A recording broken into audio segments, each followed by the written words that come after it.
25, Ouais. bon, on est en surpoids. Jusqu'à 25, c'est bon. Donc après, il faut baisser. Depuis 4 heures ce matin, les bénévoles de l'association des diabétiques et obèses pèsent et mesurent les passants. Si l'IMC est supérieur à 25, bon, on est en surpoids. Jusqu'à 25, c'est bon. Donc après, il faut baisser la poids. Une goutte de sang pour détecter le diabète gratuitement. Cette maladie silencieuse mais mortelle. Ben là, c'est très bien, t'as 1,05 g. Elle n'est pas diabétique? Non.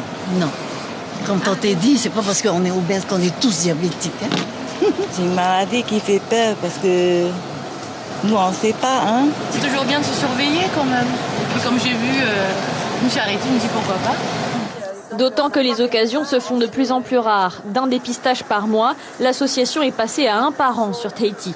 Depuis la fermeture de l'EPAP en 2010, elle n'a plus les moyens d'acheter le matériel à usage unique très coûteux. Une opération financée aujourd'hui par le Rotary Club. Dans une journée, on arrive à atteindre 1500 personnes. Alors maintenant, si on fait de moins en moins, ça va augmenter aussi le taux de sucre chez les gens. Mais si on faisait un peu plus souvent de dépistage, par exemple 3 fois dans l'année, je crois que c'est un peu mieux pour la population. La Polynésie compte près de 10 000 diabétiques, dont 7 500 en longue maladie. Et le coût de ces dépenses de santé dépasse 3 milliards de francs chaque année pour la CPS. Docteur Jean-Louis Boissin, bonsoir, bienvenue. Merci de m'accueillir. Vous êtes endocrinologue à la clinique Baofei, vous conseillez l'association des diabétiques et obèses de Polynésie française. Alors le diabète est une maladie très fréquente en Polynésie française, on l'a vu, 10% de la population contre 4% dans l'Hexagone, c'est bien cela ? Absolument. Et puis donc, ce chiffre augmente dans les entités ultramarines. Donc aux Antilles, c'est à peu près dans 6 à 8%. Et bien sûr, Mayotte est donc à 9%. Comment on l'explique ?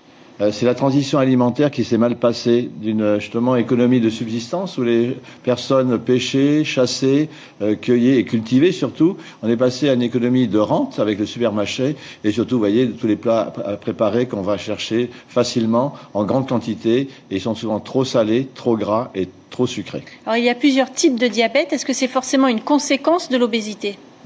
Donc le diabète qu'on a en Polynésie, donc souvent il dérive d'une surcharge pondérale, à savoir aussi que le pancréas donc des populations asiatiques, et nous on fait partie de ce milieu-là, donc dans le Pacifique, est beaucoup plus fragile et donc on a cette maladie donc secondaire à l'obésité 10 ans avant la population caucasienne d'Europe, c'est-à-dire aux environs de 45 à 50 ans au lieu de 55-60, ce qui a un coût social aussi important car ça touche des personnes en activité. On a des prédispositions à la maladie.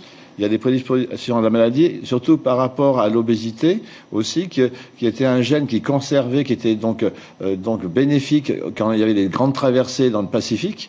Donc on conservait les graisses, on permettait donc de voyager longtemps et surtout dans les périodes de disette entre le mois de juin et le mois de novembre, c'était quelque chose qui protégeait la population. Mais maintenant, au contraire, c'est un gène d'épargne qui est dans l'essai contraire. Alors aujourd'hui, on l'a vu dans le reportage, peu de moyens pour la prévention. L'EPAP a fermé, ensuite il y a eu la maison du diabétique. Vous déplorez la situation ?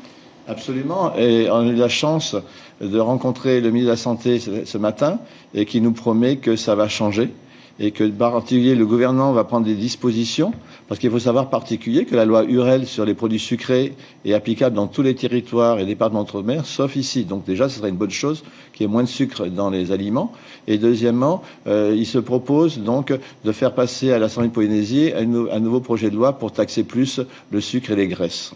Oui, parce qu'aujourd'hui, c'est le Rotary Club qui a financé le dépistage et ce sera le seul de l'année.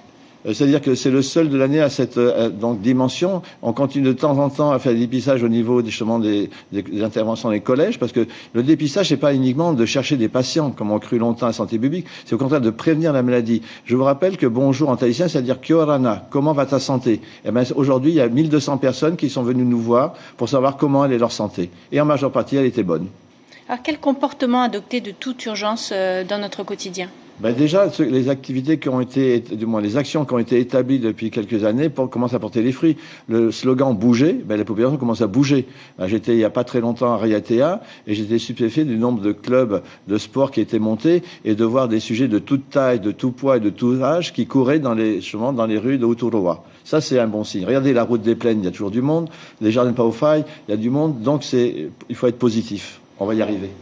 Merci beaucoup Jean-Louis Boissin d'avoir accepté notre invitation. Merci de faire la prévention. Le diabète qui n'épargne malheureusement pas les archipels. La pharmacie de Rangiroa, au Tuamotu, a également proposé un dépistage. Toujours ces tests à usage unique, l'analyse d'une petite goutte de sang. Une cinquantaine de personnes ont fait le pas. Si le test dépasse les normes établies, il est fortement conseillé d'aller voir un médecin.